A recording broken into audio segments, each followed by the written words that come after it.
Kembalikan PKI sebagai partai yang legal dan realisasikan partai tunggal di DPR RI. Maka keren. Tapi karena saya sudah tidak tahan, akhirnya saya harus bicara. Mayoritas masyarakat Indonesia adalah umat Islam. Maka Islam harus diproming intoleransi dan radikal. Karena tidak bisa dilawan. Susupkan para kader akan anak PKI ke dalam berbagai tata instansi. Kementerian, partai, legislatif, ormas, ormas agama, Islam, Kristen, Katolik, Hindu, Buddha, organisasi kemudaan, LSM, dan institusi negara untuk galang kekuatan politik dan rakyat serta bisa mengendalikan pemerintah. Hasilnya, ini pernyataan beliau. Pelanggaran hak asasi manusia yang berat yang dibentuk berdasarkan keputusan Presiden nomor 17 tahun 2022. Dengan pikiran yang jernih dan hati yang tulus, saya sebagai Kepala Negara Republik Indonesia mengakui bahwa pelanggaran hak asasi manusia yang berat memang terjadi. Saya sangat menyesalkan terjadinya peristiwa pelanggaran hak asasi manusia yang berat pada yang pertama, peristiwa 1965-1966, saya menaruh simpati dan empati yang mendalam kepada para korban dan keluarga korban. Oleh karena itu, yang pertama, saya dan pemerintah berusaha untuk memulihkan hak-hak para korban secara adil dan bijaksana tanpa menegasikan penyelesaian yudisial. Jadi itulah pernyataan yang benar-benar sangat luar biasa dari tim yang 12 orang, 126 hari, dan bisa 12 peristiwa. Sekaligus Presiden menyimpulkan dengan pikiran yang jernih dan hati yang tulus, saya sebagai kepala negara Republik Indonesia, saya akan membagas sebagai kepala negara. Hukum yang ada di Indonesia, yaitu harus persetujuan DPR. Baru membentuk tim ad hoc.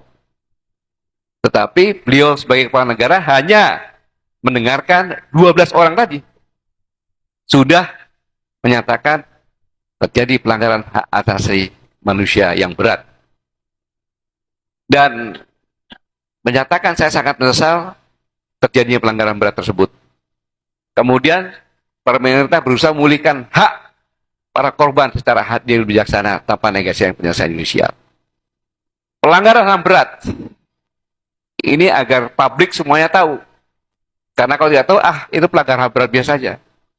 Berdasarkan Undang-Undang Nomor 26 tahun 2000, itu pelanggaran HAM berat adalah, pertanyaannya adalah, mengapa Presiden dalam menerbitkan keputusan Presiden nomor 17 tahun 2002 tidak mengikuti logika undang-undang ini dengan terlebih dahulu berkonsultasi dan meminta pertimbangan DPR RI.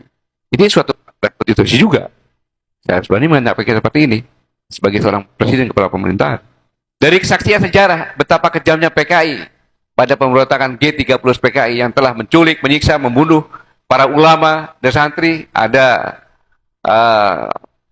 replik-repliknya di mana-mana, dan yang tragis menculik, menyiksa dan membunuh sejumlah jenderal, dan kemudian jenazahnya ditumpuk, dimasukkan secara paksa di dalam lubang buaya. Saya ingin sedikit menjelaskan siapa jenderal-jenderal itu. Jadi yang katanya PKI tadi anak cucunya dan yang berdampak, maka tidak usah memikirkan uang sekolah. Ada beasiswanya bahkan. Sudah sekolah dikasih duit lagi. Jadi dokter-dokter nanti begitu dia punya surat sakti bahwa saya keturunan PKI, maka harus memprioritaskan. Jadi dapat semacam VVIP lah. Jadi anak-anak keturunan PKI nggak usah khawatir. Di PHK dia jaminan hari tuanya ada. Ini kayak hidup di surga ini. Jadi lubang buaya nanti ditutup, dirubah tempat pembantaian PKI oleh ABRI. Semua, bahkan karena pelanggaran HAM itu menurut HAM itu dari di mana-mana dan pelakunya adalah ABRI, maka pasti ada memimpin. Yang memimpin adalah Letnan Jenderal Soeharto waktu itu. Tetapi siapa? Berdasarkan surat perintah 11 Maret yang memimpin adalah Presiden. Presiden pun tercap sebagai pelanggaran HAM berat. Presiden Soekarno. Maka tugas Menteri PU nanti adalah merubah Bandara Soekarno-Hatta menjadi Bandara Aidit Noto. Senayan, kan? Gelora Bung Karno dirubah Gelora Aidit. Maka kalau seperti ini. Ini dampaknya. Ini perintah instruksi Presiden loh ini. Nanti harus melakukan itu. Jadi nanti BUMN itu isinya adalah PKI, anak cucu PKI atau yang berdampak. Ini fakta ini bahwa PKI sekarang menjadi pahlawan dan umat Islam serta TNI adalah